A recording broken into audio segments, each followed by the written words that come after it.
अस्सलामुअलैकुम वरहमतुल्लाहि वबरकातुह। मोहतरम भाइयों, बुज़ुर्गों, दोस्तों, उन्वान तो आपने देखा ही होगा, तबलीग के नाम पर तबलीग को बदनाम मत करो। चलिए आज हम इस बात का ख़ुलासा करते हैं।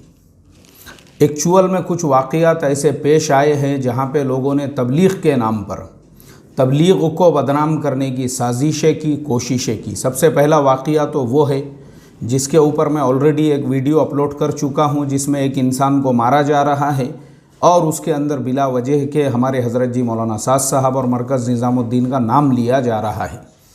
देखो, उस वीडियो में भी मैं ये बता चुका हूँ, ये यहूदियों की साजिश है, यहूदियों की साजिश है, इस्लाम दुश्मन ताकतों की साजिश है, इसलिए कि मुसलमानों में तोड़ पैदा करके मुसलमानों की ताकत को कमज़ोर करना, ये इस्लाम दुश्मन ताकतों का पहला हरबा है।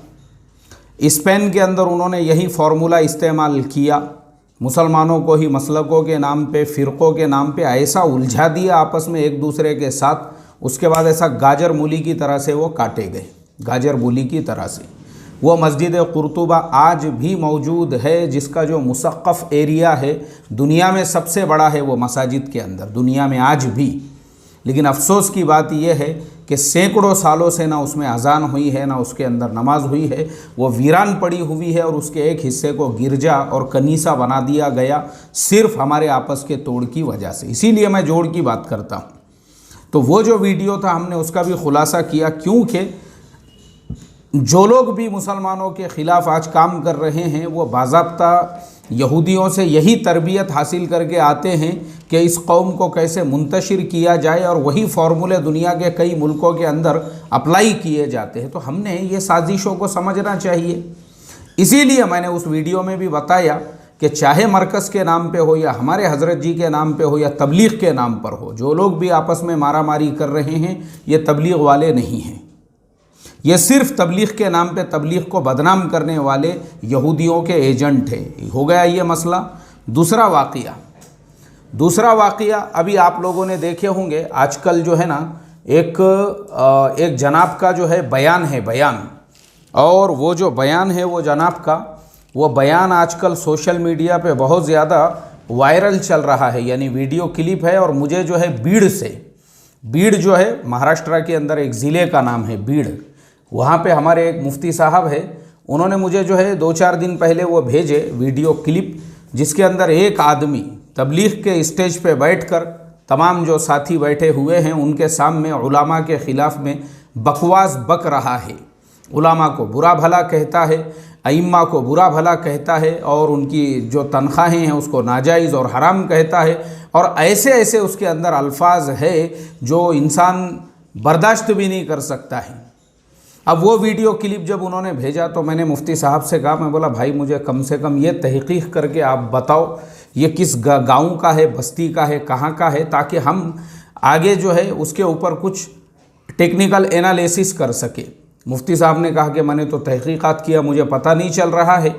बहरहाल फिर हमने पता किए और हमने उसकी तहक़ीक़ात किए, और जब हमने पता और तहक़ीक़ात किए तो पता ये चला कि वो इंसान जो बात करने वाला है तबलीग से उसका दूर दूर तक कोई लेना नहीं है, कोई देना नहीं है। सिर्फ तबलीग वालों के जैसा लंबा जुब्बा पहनकर और छोटा पाजामा पहनकर और सर पे अमामा बांधकर कोई तबलीग वाला नहीं बन जाता। ये तबलीग का कोई जो है ना यूनिफॉर्म भी नहीं है। एक चीज़ याद रखो, मैं हमेशा बोलता हूँ, हमारे हज़रत जी मौलाना साद साहब हमेशा एक बात ये कहते हैं कि तबलीग कोई फ़िरक़ा नहीं है, तबलीग कोई जमात नहीं है, तबलीग सिर्फ़ एक तहरीक है, एक मेहनत है, और हर लाइन का आदमी इसके अंदर काम कर सकता है। और नहीं तबलीग का कोई यूनिफॉर्म है कि ऊंचा पाजामा है और लंबा जुब्बा है और रगड़ के टकला किया हुआ है और सर पे अमामा बांधा हुआ है तो यही तबलीग वाला है और ये तबलीग वाले का यूनिफॉर्म या उसका सिंबल है। ऐसा बिल्कुल नहीं है।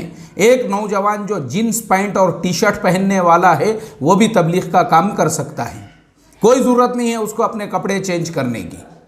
और एक आदमी जो फॉर्मल ड्रेस पहनने वाला है और इन विन करके ज़िंदगी गुजारता है वो भी तबलीग का काम कर सकता है।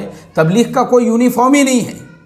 अब कोई भी अगर ऊंचा पाजामा और लंबा जुब्बा पहन ले और खांधे पे ऐसा 12 हाथ का रुमाल डाल दे और सर पे रगड़ के टकला मार दे और हम ये समझने लगे यही तबलीग वाला है और वो तबलीग के नाम पे लोगों को गुमराह करने के अंदर लगा हुआ है, तो याद रखो वो जो बुढ़ऊ है जो वहाँ पे तमाम जो भोले भाले साथियों के सामने इस तरीक़े से उलमा के ख़िलाफ़ जहर बक रहा है, उसका तबलीग से दूर दूर तक कोई लेना देना नहीं है। ये चीज़ हमको याद होना चाहिए। तीसरा वाक़या, मैं अक्सर सफ़र करते रहता हूँ इधर उधर और आपने देखे होंगे मैं मोटरसाइकिल पे ज़्यादातर हमारे महाराष्ट्र के इलाक़ों में, तो क्योंकि मुझे जो है थोड़ा सा बस में तकलीफ़ होती है, उल्टियाँ होते हैं मुझे, ऐसे ही जो ये है क्या बोलते हैं उसको कार वार में मुझे बिल्कुल जमता नहीं सफ़र करने को। मैं या तो ट्रेन से सफ़र करता हूँ नहीं तो डायरेक्ट बाइक पे सफ़र करता हूँ, क्योंकि कार वगैरह में सफ़र किया तो वही फिर मेरी तबीयत जो है मुझे तबीयत बिगड़ना शुरू हो जाती है उसके अंदर।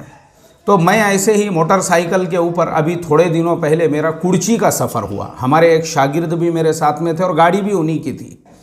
हम लोग कुर्ची जा रहे थे। अब वापसी में जो है एक बस्ती के अंदर, क्योंकि हर गाँव से लोगों से मिलते हुए हम जा रहे थे, जहाँ हमारा स्टॉप हुआ लोग बेचारे हमारे भोले भाले सीधे सादे जो साथी होते हैं, बहुत सारे साथियों के साथ हमने चाय पिए, नाश्ता किए, मिलते रहे। और मीरज के अंदर तो हमारे बड़े अजीज़ दोस्त हैं माशाअल्लाह। मेरा जब भी सफ़र होता है मैं ख़ास तौर पे उन्हीं के यहाँ पे रुकता हूँ, वहाँ मैंने क़ियाम भी किया और फिर आगे हम लोग कुर्ची के लिए बढ़े। उसी सफ़र के दरमियान में एक बस्ती में एक साथी जिन्होंने ये कहा कि वो तबलीग वाले साथी है, उन्होंने एक मुख्तसर वीडियो मेरे साथ में बनाया और वो बनाने के बाद में उस वीडियो के हवाले से वो लोगों से जो है चंदा मांगने लग गया, भीख मांगने लग गया।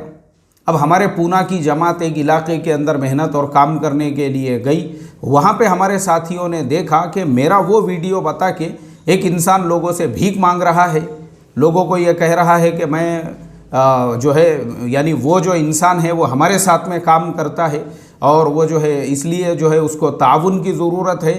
तो मुझे वो हमारे जो पूना के साथी थे उन्होंने इमीडिएटली फ़ोन किए।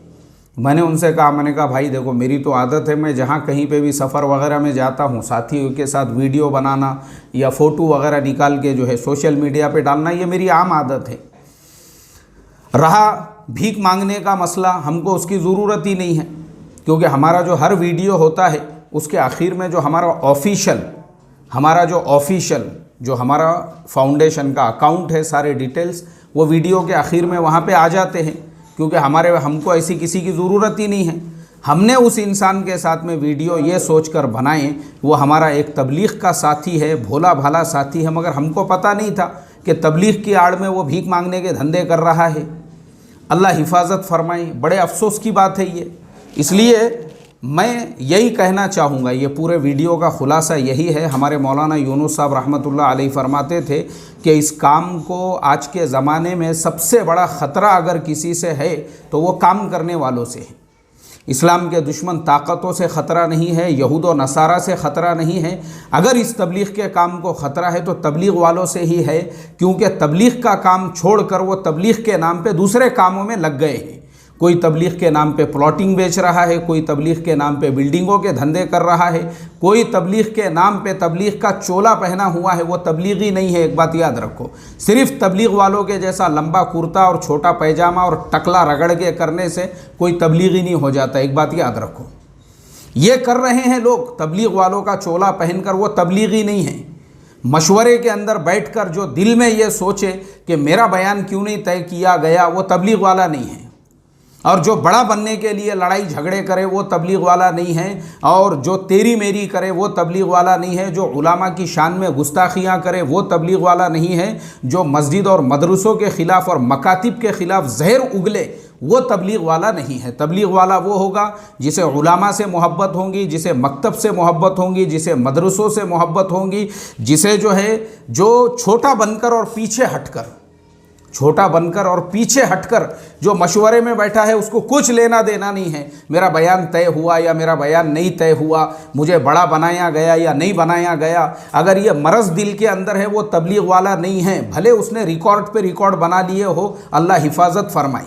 और जो तबलीग के नाम पे भीख मांगने का भी धंधा करे, ऐसा चंदा करे लोगों से और ये कहे, ये भी तबलीग वाला नहीं है। मैं ख़ास तौर पे ये बात बाहर मुल्क के लोगों से कहना चाहता हूँ, जो लोग बाहर मुल्कों में रहते हैं और वहाँ अगर आपसे इंडिया के नाम पे कोई भीख मांगे कि इंडिया में जो है फ़ुलानी जगह मस्जिद के लिए भीख चाहिए या फ़ुलाने काम के लिए भीख चाहिए या फ़ुलाने इज्तिमा या जोड़ के लिए भीख चाहिए, तो याद रखो वो ख़ानदानी भिखारी है। सिर्फ उसने तबलीग वालों का चोला पहना हुआ है, सिर्फ उसके चोले को देखकर आप उसको भीख मत दो अल्लाह के वास्ते, बल्कि ये समझ लो कि यही वो लोग हैं जिन्होंने तबलीग का सत्यानाश मारे हैं। इन्हीं लोगों की वजह से आज तबलीग का जनाजा निकल रहा है और तबलीग में ये सारी इंतशार की कैफियत है।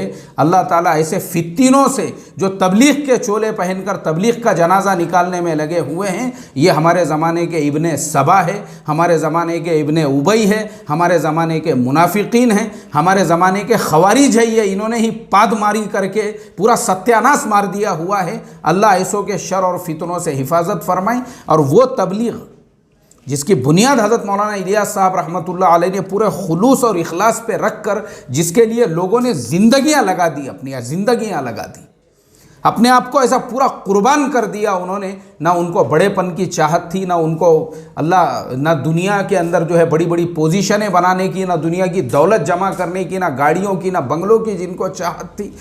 यह है ओरिजिनल तबलीग। अल्लाह ताला हमको वैसा ओरिजिनल तबलीगी बना दे जो खुलूस के साथ सिर्फ अल्लाह के लिए, जिसको कोई लेना देना नहीं, उसका बयान तय हो या मत हो। अल्लाह हम तमाम को अमल की तौफीक अता फरमाए। अस्सलामु अलैकुम व रहमतुल्लाहि व बरकातुहू।